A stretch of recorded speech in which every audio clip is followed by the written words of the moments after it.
একজন কন্টেন্ট ক্রিয়েটরের ওই 10 জনের সমপরিমাণ গুণে একজন কন্টেন্ট ক্রিয়েটরের হয়। কোন কন্টেন্ট ক্রিয়েটরের ভিডিওর মধ্যে যে জুয়ার অ্যাড আসে, ওই জুয়ার অ্যাড থেকে যত টাকা সে উপার্জন করে তত টাকা তার জুয়ার ইনকাম বলে গণ্য হয়। যখন কোনো মহিলা এসে নাচে অ্যাডভার্টাইজ দেওয়ার জন্য, কোনো পণ্যের সাথে মহিলাও নাচে, গান বাজে, ওই কন্টেন্ট ক্রিয়েটরের ওই উপার্জন নেচে গেয়ে উপার্জন বলে গণ্য হবে। কোন কন্টেন্ট ক্রিয়েটরের কন্টেন্টের মধ্যে যখন অ্যাডভার্টাইজে গান আসবে, তখন ওই যতটুকু টাকা সে আর্ন করবে অ্যাডসেন্সে বা মনিটাইজেশনে, অতটুকু উপার্জন তার গায়কের উপার্জন হিসেবে গণ্য হবে, যা হারাম। So this is the reality. কেমন?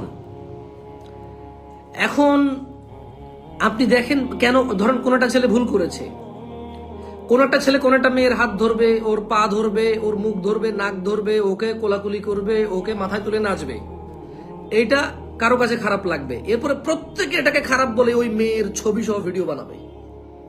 ইভেন আপনি দেখেন কন্টেন্ট ক্রিয়েটররা কতটুকু সেন্সলেস হয়ে হারাম উপার্জন করে। কোন হুজুর যখন কোনো মেয়ে নিয়ে কথা বলে, কোনো উদাহরণ দেয়, কি করে? থাম্বনেইলে ওই হুজুরের ওয়াজের সাথে ওই এক্স্যাক্টলি মেয়েটা যদি পরিচিত ফেমাস কেউ হয়, তার যদি আগে থেকে কোনো ছবি থাকে, তাহলে এক্স্যাক্টলি ওই মেয়েটার ছবি পাশে দিয়ে দিবে থাম্বনেইলে। কেমন? কন্টেন্ট ক্রিয়েটর এটা করে। ওয়ালাইকুম আসসালাম। কন্টেন্ট ক্রিয়েটররা যখন দেখে যে কোনো হুজুর এমন কোন টপিকে কথা বলে যা মানে নারী পুরুষের মিলিত, তারা করে কি? তারা সেম একটা ইমেজ নিয়ে আসে কোনো মেয়ের বা পুরুষের পাশে লাগাই দিয়ে হুজুরের ছবি পাশে লাগাই দেয়, যাতে মানুষ এটাতে ক্লিক করে। এটাতে ক্লিক করলে তার ভিউ বাড়বে, এটাতে ভিউ বাড়লে এটার মধ্যে অ্যাড চলবে, অ্যাডের মধ্যে গান আসবে, নাচ আসবে, জুয়া আসবে, মদ আসবে, হারাম আসবে, হালাল আসবে, হু কেয়ার্স? তার দরকার টাকা। এবং সে কি করে? এদেশে যারা মনিটাইজেশন করে টাকা উপার্জন করে, তাদের বোঝা উচিত তাদের 1 পয়সা উপার্জনের জন্য কোনো না কোনো মানুষকে ন্যাংটা নাচ দেখাইতে হয়, কোনো না কোনো মানুষকে গান মিউজিক শোনাইতে হয়, কোনো না কোনো মানুষকে জুয়ার অ্যাড দেখাইতে হয়, মাত্র 1 পয়সা উপার্জনের জন্য। এর চাইতে নিম্ন কাজ বাংলাদেশের কেউ করে না। বাংলাদেশের কোনো মানুষ 1 পয়সা 2 পয়সার জন্য এত ঘৃণিত কাজ করে না কন্টেন্ট ক্রিয়েটর যত ঘৃণিত কাজ করে। ভাই আমি কিছু বললাম ধরেন, কিন্তু ভাই আপনি তোমার মাঝে মধ্যে ভুল ধরেন, মানে যদি উল্টা পাল্টা বলে ফেলি যেটা ধরেন, আমি কিন্তু ওদেরকে ঘৃণা করতেছি না ভাইয়া, আমি চেষ্টা করতেছি ওদেরকে নসিহত করতে। এই দেশের মাটিতে আমার লাইফটা শেয়ার করতে পারেন to all content creator. I like them because they know how to engage with the people. তারা জানে কিভাবে মানুষের অ্যাট্রাকশন নিতে হয়।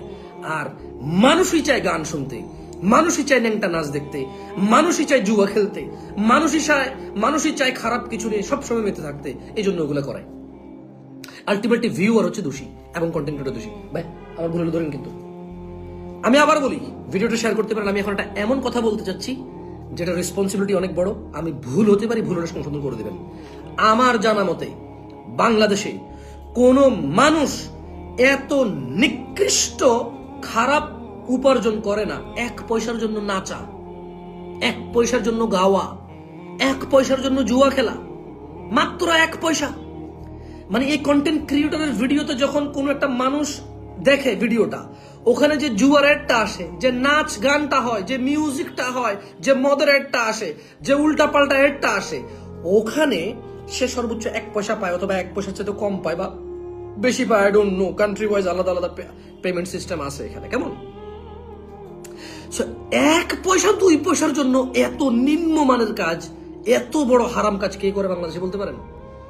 ঘুষখোর 1 পয়সা ঘুষ খায়, সুদখোর 1 পয়সা সুদ খায়, ঘুষখোর একজনের সাথে অপরাধ করে, সুদখোর 10 জনের সাথে অপরাধ করে, ঘুষখোর 10 জনের সাথে অপরাধ করে।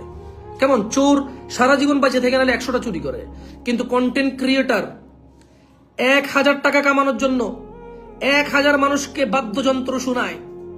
1000 টাকার জন্য 1000 তো না, সরি 1 লাখ। মানে আমি জানি না প্রাইস, আমি জানি না। মানে কত মানুষকে গান শোনাইতে হয় অ্যাডের মাধ্যমে, কত মানুষকে ন্যাংটা নাচ দেখাইতে হয় অ্যাডের মাধ্যমে, কত মানুষকে মানে আজে বাজে ওয়েবসাইটের লিঙ্ক দিতে হয়, কত মানুষকে সে জুয়া খেলার অ্যাড দেখাইতে হয়, আমি জানি না। বাট টু আর্ন 1 লাখ টাকা, 1 লক্ষ টাকা উপার্জনের জন্য একজন কন্টেন্ট ক্রিয়েটর লক্ষ লক্ষ মানুষকে হারাম কাজে লিপ্ত করতে হয়। হারাম শুনাইতে হয়, হারাম দেখাইতে হয়। লক্ষ লক্ষ মানুষের হারামের সমপরিমাণ অপরাধ সে 1 লক্ষ টাকার জন্য করে। এত ভয়ঙ্কর উপার্জন বাংলাদেশে আর নাই।